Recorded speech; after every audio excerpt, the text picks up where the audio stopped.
Hello students. आज का हम नया टॉपिक स्टार्ट करने से पहले आप लोग मेरे पुराने जो लेक्चर्स मैंने अपलोड किए हैं उनको ज़रूर देख लीजिएगा। उनमें रैपिड प्रोटोटाइपिंग की डिफरेंट टेक्नोलॉजीज़ डिस्कस की गई है, उनको एक्सप्लेन किया गया है। उन्हीं में से एक हमारी टेक्नोलॉजी है laminated object manufacturing. Laminated object manufacturing में होता क्या है, हमारा simple concept of lamination use किया जाता है। लेमिनेशन आप जानते हो, ये जो आप अपने डॉक्यूमेंट्स में कराते हो उसको लेमिनेशन बोलते हैं। एक प्लास्टिक लेयर के ऊपर हमारा डॉक्यूमेंट रख दिया जाता है और उसके ऊपर फिर एक और प्लास्टिक लेयर लगा दी जाती है, फिर हीट और प्रेशर से उन दोनों को आपस में जोड़ दिया जाता है। Similar to that concept only हमारा लोम मैन्युफैक्चरिंग प्रोसेस है। आगे जान लेते हैं। ये हमारी सबसे पहले तो ये थ्री डी प्रिंटिंग की प्रोसेस है। इसमें क्या होता है, 3D प्रिंटिंग में हमारा object layer by layer add करके फाइनल प्रोडक्ट तैयार किया जाता है, इसलिए इसको हम एडिटिव मैन्युफैक्चरिंग भी बोलते हैं। Laminated object manufacturing is one of the type 3D printing process. ये एक 3D प्रिंटिंग प्रोसेस का टाइप है। सबसे पहले लोम को हमने देखा था हेनलिसिस के द्वारा। हेनलिसिस ने इसको डेवलप किया था। लोम काम कैसे करती है? लोम में सिंपल वही हमारा जो पुराना कंसेप्ट है रैपिड प्रोटोटाइपिंग या 3D प्रिंटिंग वाला यूज़ होता है। इसमें क्या होता है, पहले हमारा कैड सॉफ्टवेयर के थ्रू 3D मॉडलिंग की जाती है, फिर उसको एसटीएल फॉर्मेट में चेंज करके आगे प्रोसेस किया जाता है। मैंने आपको कुछ पुराने लेक्चर में बताया था, हमारा किसी ऑब्जेक्ट को एनालिसिस करने के लिए उसकी 3D प्रिंटिंग करने से पहले दो तरीके होते हैं, या तो उसको सॉफ्टवेयर के अंदर डिज़ाइन कर लो, या CMM मशीन के द्वारा उसको स्कैन करके उसकी सीधी ड्राइंग बना दी जाए और उसको एसटीएल फॉर्मेट में चेंज करके हम रैपिड प्रोटोटाइपिंग वाले प्रिंटर में डाल दें, जिससे हमारी उसकी डुप्लीकेट कॉपी तैयार हो जाए। अब बताते हैं प्रोसेस कैसे लैम वर्क करती है। सबसे पहले 3D मॉडल बनाया, फिर उसकी स्लाइसिंग किया। स्लाइसिंग में हमारा कैसे होता है, ये एसटीएल फॉर्मेट में होता है। फिर हमारी लेयर बाय लेयर उसकी तैयार करी। फिर कंटूर जनरेशन मतलब है हमारा, मैं आपको बताता हूँ, जैसे हमें कोई सर्कुलर रिंग बनानी है, ये हमारी एक रिंग है। कंटूर जनरेशन मतलब है इसका जो ये कंटूर, ये जो इसका पाथ ट्रेस होगा, इस तरह से पूरा सर्कल बना करके हमारा तैयार हो जाएगा प्रोडक्ट। इसको बोलते हैं हम कंटूर जनरेशन। जैसे हमारा स्क्वायर शेप का ऑब्जेक्ट है तो ये कंटूर इसका ये हो गया, ठीक है। और ऑब्जेक्ट को कैसे लेयर में कैसे काटते हैं, अगर हम सामने से देखें ऑब्जेक्ट इस तरह का होगा, इसको सॉफ्टवेयर क्या करेगा, अलग अलग छोटी छोटी लेयर्स में, पतली पतली लेयर्स में काट देगा। इसको बोलते हैं हम स्लाइसिंग। ओके,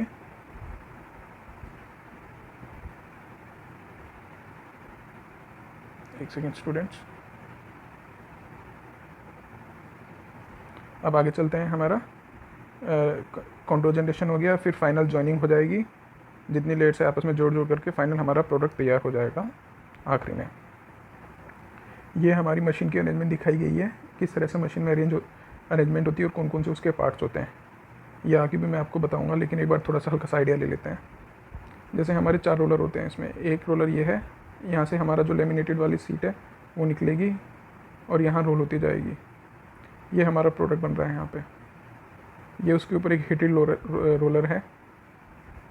ये हमारी लेज़र है। लेज़र क्या करती है, हमारी मिरर से टकरा करके हमारा ऑब्जेक्ट को ट्रेस करती है लेयर बाय लेयर। तो सिंपल एक बार इसके आप पार्ट्स देख लेना और इसकी 2D ड्राइंग अभी मैं आपको आने वाले वीडियोस में या आने वाले लेक्चर्स में दिखाऊंगा। ये देखिए, सबसे पहले लेज़र क्या करेगी, स्लाइस को काटेगी। ठीक है, ये है मेरा पीस है, ये जो दिख रहा है ये मेरा पीस है जो तैयार करना है। ये स्लाइस कटा, फिर उसके बाद हमारी अगली लेमिनेशन की लेयर आएगी। ठीक है, और जो बेड है हमारा, ये जो बेड हमें दिख रहा है, ये बेड नीचे जाता जाएगा। तो यही यहाँ दिखाया गया है हमारा इसमें रोलर में से जो शीट थी ये काट दी गई, फिर बेड नीचे चला गया। तो पहली लेयर ये रही, दूसरी लेयर ये रही, तीसरी लेयर ये रही, चौथी लेयर ये रही, और ये जो हमारी आखिरी जो दिखा रहा है शीट में से काटा है, ये आखिरी लेयर है। ये हमें दिखाया गया है लेमिनेशन, मतलब एक के ऊपर शीट तैयार करके हमारा ये तैयार हो रहा है ऑब्जेक्ट। फिर ये conventional binder and removal of sintering, इसमें क्या हो रहा है, हमारा बाइंडिंग हो रही है और रिमूव कर रहे हैं हम ये जो हमने सपोर्ट के लिए डाले थे मटेरियल्स, ये देख रहे हैं आप, इनको हटाया जा रहा है और ये हमारा फिनिश्ड फाइनल कंपोनेंट है। हमारे मटेरियल क्या क्या यूज़ होते हैं, लोम के अंदर मटेरियल होता है मेटल्स, प्लास्टिक्स एंड पेपर्स।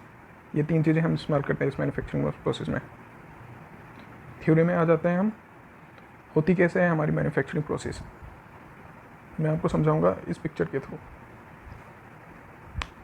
देखिए, सबसे पहले तो हमारी ये जो मैंने बताया आपको रोलर्स हैं, 1 नंबर और 8 नंबर। ये क्या है, हमारी ये जो रेड कलर की दिख रही है, ये हमारी शीट है। पेपर की शीट हो सकती है, प्लास्टिक की हो सकती है, मेटल की हो सकती है। ये हमारा रोल करेगा और ये शीट ऊपर जाती जाएगी ऐसे, और ये वाला रोलर हमारा फाइनल जो शीट बचती है उसको रोल करता जाएगा। होता क्या है, हमारा जब ये शीट आई, यहाँ पे हमारी लेज़र लगी है। लेज़र क्या है, अपनी एनर्जी से लेज़र बीम निकाल रही है। ये CO2 लेज़र हो सकती है, किसी भी तरह की लेज़र हो सकती है। फिर ये मिरर है 4 नंबर।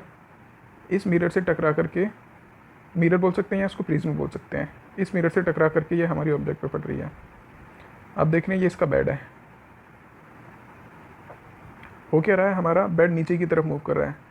जैसे हमारा पहला स्टार्टिंग में इनिशियली में यहाँ रहा होगा ये बेड, तो जैसे ये लेज़र ने हमारी पहली लेयर ट्रेस करी, तो हमारा जो प्रोडक्ट बनना था वो इस बेड पे आ गया, और बाकी जो बचा हुआ मटेरियल था हमारा, जो प्लास्टिक की शीट थी, वो आगे चली गई। फिर हमारा रोलर आएगा, रोलर क्या करेगा, फिर इस पर ग्लू लगाएगा। फिर ग्लू लगने के बाद हमारा नेक्स्ट जो लेयर है वो कटेगी लेज़र के थ्रू। तो इस तरह करते करते करते हमारे फाइनली ये बेड नीचे आ जाएगा और हमारा प्रोडक्ट तैयार होता जाएगा। ये सिंपल एक प्रोसेस है हमारी मैन्युफैक्चरिंग की। इसके ऑब्जेक्ट देख लीजिए, फॉयल सप्लाई 1 नंबर, फॉयल बोल दो या शीट बोल दो, ठीक है। हीटेड रोलर, ये हमारा रोलर है हीटिंग के लिए। Laser beam, scanning prism 4 number, 5 number laser unit, 6 number layer, 7 number हमारा मूविंग प्लेटफॉर्म, और 8 नंबर हमारा वेस्ट। ये जो वेस्ट शीट बच रही है, ये इसमें दिखाया गया है 3D किस तरह से हमारी लेज़र ट्रेस कर रही है, ये आप देख सकते हैं। अब जाते हैं पीछे थ्योरी पे। In it layer of adhesive coated paper, plastic और metal laminated are successfully glued together and cut in the shape with knife और अ लेज़र। इसमें होता क्या है कि हमारा एक एडिसिव कोटेड पेपर होता है, यानी कि पहले से उस पर गोंद होता है उस पेपर पे, ठीक है। पेपर हो सकता है, प्लास्टिक हो सकती है, या मेटल लेमिनेट्स होते हैं। उनको आपस में जोड़ा जाएगा और हमारा जो नाइफ़ या फिर लेज़र है उसको काट देगी। तो यहाँ पे नाइफ़ का तो यूज़ नहीं होता है, बट फिर भी नॉलेज में होना चाहिए कि हमारे लेज़र की जगह नाइफ़ भी हो सकता है। लेकिन हम क्या यूज़ कर रहे हैं इस समय, जो प्रोसेस हम पढ़ रहे हैं उसमें हम लेज़र का इस्तेमाल कर रहे हैं। Objects printed with this technique may be additionally modified by machining और ड्रिलिंग आफ्टर प्रिंटिंग। यानी कि जब हमने ऑब्जेक्ट तैयार कर दिया इस प्रोसेस के थ्रू, उसको बाद में हम बाहर की एक्सटर्नल प्रोसेस के थ्रू उसको मॉडिफाई कर सकते हैं। जैसे कि हमारी ड्रिलिंग हो गई और मशीनिंग हो गई, अगर हमें जैसी उसकी रिक्वायरमेंट है उसको चेंज कर देंगे। Typical layer resolution of this process is defined by material feedstock and usually ranging in thickness from 1 to few sheets of a copy paper. Resolution हमारी जो होती है, रेजोल्यूशन मतलब उसकी कितना साफ वो दिखेगा, कितना क्लियर होगा, जैसे आप फ़ोन में रेजोल्यूशन समझते हैं वही सेम रेजोल्यूशन है। वो डिपेंड करेगी हमारी जो मटेरियल उसमें दे रहे हैं उसकी थिकनेस पे। जितना थिन होगा वो, उतना अच्छी हमारी उसमें रेजोल्यूशन आएगी। आइए अगली स्लाइड में चलते हैं, ठीक है। प्रोसेस कैसे परफॉर्म होती है। शीट जो होती है, शीट पे हमारा सबस्ट्रेट लगाया जाता है। सबस्ट्रेट बोल दो जैसे कि ग्लू। किन्हीं शीट्स में तो पहले से होता है, जिनमें अवेलेबल नहीं होता वो हमारा अलग से एक्सटर्नली लगाया जाता है, ठीक है। फिर उसके ऊपर एक हीटेड रोलर आता है, ठीक है। हीटेड रोलर आ गया, फिर उसके बाद हमारी लेज़र उसको ट्रेस करेगी और जो डायमेंशन है हमारा प्रोटोटाइप का उसको कट करेगी। फिर आएगी laser cross hatches non parts area to facilitate waste removal. जो हमारा एरिया, जो हमारा वेस्ट है, जो हमारा यूज़ नहीं आना, उसमें मैन्युफैक्चरिंग प्रोसेस में उसको क्रॉस कर देगी। Platform with complete layer move down, हमारा प्लेटफॉर्म नीचे की तरफ मूव करता जाएगा जैसे जैसे हमारी लेयर तैयार होती जाएगी। फिर उसके बाद हमारी फ्रेश शीट आ जाएगी उसके ऊपर पोजीशन पे, और उसके ऊपर रोलर चलेगा। फिर उसके बाद लेज़र आएगी। इस तरह से फाइनल हमारा प्रोडक्ट तैयार हो जाएगा। Platform down into new position to recycle next layer. The process is repeated until full model और प्रोटोटाइप इज प्रिपेयर्ड। प्रोसेस ये दी हुई है, जो मैंने आपको बताया सेम वही चीज़ यहाँ पे लिखा गया है। ये आपको देख लीजिए, एक हमारा ये मेटल वाली शीट्स हैं, ये इस तरह से दिखती है। हमारा ये रोलर है, ये इस वाले पोर्शन में हमारी ऑब्जेक्ट बन रहा है जो रोलर के नीचे है, ठीक है। तो यहाँ पे मैक्सिमम लोड लग रहा है और ये हमारी लेयर आपस में चिपकती जा रही है रोलर्स की फोर्स से। ये हीटेड रोलर होता है, इसका टेम्परेचर हाई होता है। कुछ फैक्ट्स जान लेते हैं दूसरी हमारी रैपिड प्रोटोटाइपिंग की टेक्निक्स के कंपैरिजन में। Accuracy of LOM is slightly less than stereolithography and SLS, जो हमारी प्रोसेस जो मैंने आपको बताई थी, स्टीरियोलिथोग्राफी और सिलेक्टिव लेज़र सेंटरिंग, पुराने लेक्चर्स में मैं अपलोड कर चुका हूँ, उनकी कंपैरिजन में इसकी एक्यूरेसी थोड़ी कम होती है, मतलब उतनी एक्यूरेसी हमें नहीं मिल पाती है इसमें। There is no chemical required however which mean that relatively large parts can be produce reliably. इसके अंदर हमारा कोई केमिकल यूज़ नहीं होता है, जैसे कि आप स्टीरियोलिथोग्राफी में जानते हैं कि इसमें पॉलीमर डिज़ाइन होता था, ठीक है, और सिलेक्टिव लेज़र सिंटरिंग में हमारा पाउडर फॉर्म में होता था। लेकिन इसमें क्या है, हमारा किसी प्रकार का कोई केमिकल नहीं हो सकता, तो इसलिए इसमें हम लोग रिलेटिवली बड़े साइज़ की ऑब्जेक्ट भी तैयार कर सकते हैं एज़ कम्पेयर टू अपनी SLA और SLS। LOM is also consider comparatively inexpensive action 3D printing. ये दोनों जो आपने ऊपर बताई, उन दोनों की कंपैरिजन में सस्ती मैन्युफैक्चरिंग प्रोसेस है और आज के टाइम में बहुत जगह अवेलेबल है और काफ़ी लो कॉस्ट में हम इससे प्रोडक्ट डिज़ाइन कर सकते हैं। The only post processing step for LOM is peeling and removal of excess material. हमारा जब प्रोडक्ट तैयार हो जाता है उसके बाद जो हमारा काम होता है उसको हम बोलते हैं पोस्ट प्रोसेसिंग। तो इसमें जो हमारा पोस्ट प्रोसेसिंग वाला काम होता है वो होता है पीलिंग और रिमूवल ऑफ एक्स्ट्रा मटेरियल, ठीक है। हमारा पीलिंग मतलब होता है उसको निकालना, किसी चीज़ को निकालना, और रिमूवल जो हमारा एक्स्ट्रा मटेरियल है उसको कट करके रिमूव कर देना। द वेस्ट और सपोर्ट मटेरियल इज ऑफन डाइज्ड by the printer to aid its removal without damaging the 3D model.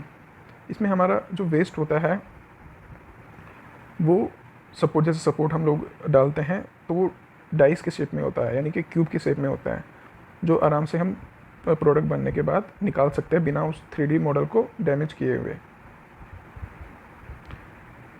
Abbreviation लोम, कुछ फैक्ट्स हैं और मटेरियल इसमें सॉलिड शीट्स, मटेरियल जो शीट का है वो thermoplastic such as PVC, paper, composites, ferrous metals, non ferrous metals, ceramics. देख रहे हैं आप कितनी रेंज इस मशीन में हम यूज़ कर सकते हैं।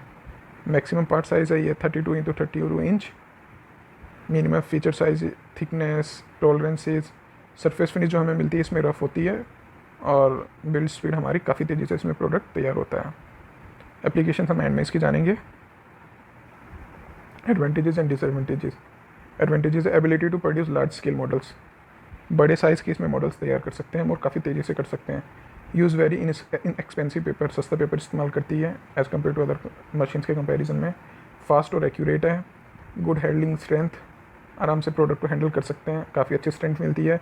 इन्वायरमेंट फ्रेंडली है क्योंकि कोई हमारा एक्सटर्नल केमिकल यूज़ नहीं कर रहे हैं, मटेरियल को डिस्पोज करने की ज़रूरत नहीं है, पेपर है, रिसाइकिल करके दोबारा यूज़ किया जा सकता है। ऐसे ही हमारी जो प्लास्टिक है उसको भी रिसाइकिल करके हम दोबारा यूज़ कर सकते हैं। नो हेल्थ थ्रेटनिंग, किसी प्रकार का हेल्थ को नुकसान नहीं है इसमें। अब आ जाता है डिसएडवांटेजेस में। Paper is cheap but not very stable. Paper cheap तो है जो हमने बताया था यहाँ पे, वेरी एक्सपेंसिव है, लेकिन एक कमी है उसमें, वो स्टेबल नहीं है, यानी कि हमारा ख़राब हो सकता है, पानी उस पर लग गया तो वो ख़राब हो सकता है, या कुछ और भी अगर उस पर हमारी प्रॉब्लम आ सकती है। Need decubing which requires a lot of labour.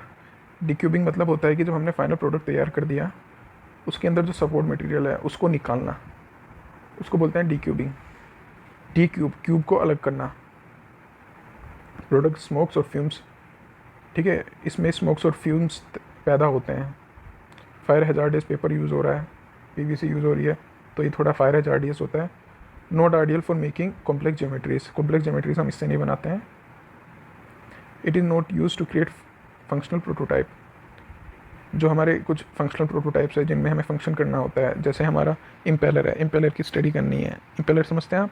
Pump के अंदर जो इम्पेलर होता है जो हमारा मेनली फ्लो को प्रेशराइज करके आगे फॉरवर्ड करता है, उसको बोलते हैं इम्पेलर। तो हम जैसे उस तरह की कोई चीज़ बनानी है, फंक्शनल प्रोटोटाइप्स, वो हम इसमें नहीं तैयार करते हैं, प्रेफर नहीं करते हैं। कर सकते हैं लेकिन हम प्रेफर नहीं करेंगे। ऐसे ही हमारी कॉम्प्लेक्स ज्योमेट्रीज बना सकते हैं लेकिन हम इसको प्रेफर नहीं करेंगे बनाने के लिए। ये कुछ 3D मॉडल्स हैं जो हमने लोम के थ्रू बनाए हैं। ये चेस का हमारा वजीर की गोटी है वो, ये कुछ आर्टिफैक्ट्स हैं, एंड ये हमारे प्रोटोटाइप्स है। ये प्रोटोटाइप आप देख सकते हो, बोतल की कैप, ये प्रोटोटाइप बनाया हुआ है। ये हमारा इम्पेलर, ये जो डीक्यूबिंग था ये देख रहे हैं आप, ये इसको बोलते हैं डीक्यूबिंग। ये हमारी लेज़र करती है, जो मैंने बताया था क्रॉस करके, ये लेज़र हमारी ऐसे एक लाइन खींचेगी, इसके ऊपर मैं बताता हूँ, आप एक सेकंड रुकिए। ऐसे, ये ऐसे ऐसे ऐसे ऐसे, तो ये देख रहे हैं आप, ये क्यूब तैयार हो जा रहा है, एक क्यूब, दो क्यूब। तो इन क्यूब को निकालने में हमारा थोड़ा टाइम लगता है, इसको बोलते हैं हम डीक्यूबिंग। हम चलते हैं आगे। ये हमारा एक मॉडल बनाया हुआ है चेहरे का। तो ये देखिए आपका low model before decubing, decubing से पहले ऐसा दिखता है वो, ये आप देख रहे हैं। ये हमारा पीछे का एरिया है इसका स्कल का, ये इसके क्यूब्स हैं। ये जो हमने फाइनल प्रोडक्ट तैयार हुआ है, इनको अलग अलग करना है, ठीक है। और जब ये रिमूव हो गए पूरे, फाइनली हमारा इस तरह का हमको मॉडल मिलेगा। आज के लेक्चर में स्टूडेंट्स इतना ही है, और देखते रहिए, पढ़ते रहिए, अपना ध्यान रखिए और चैनल को सब्सक्राइब करिए ताकि आपको और नए लेक्चर्स मिल जाएं। Okay, thank you.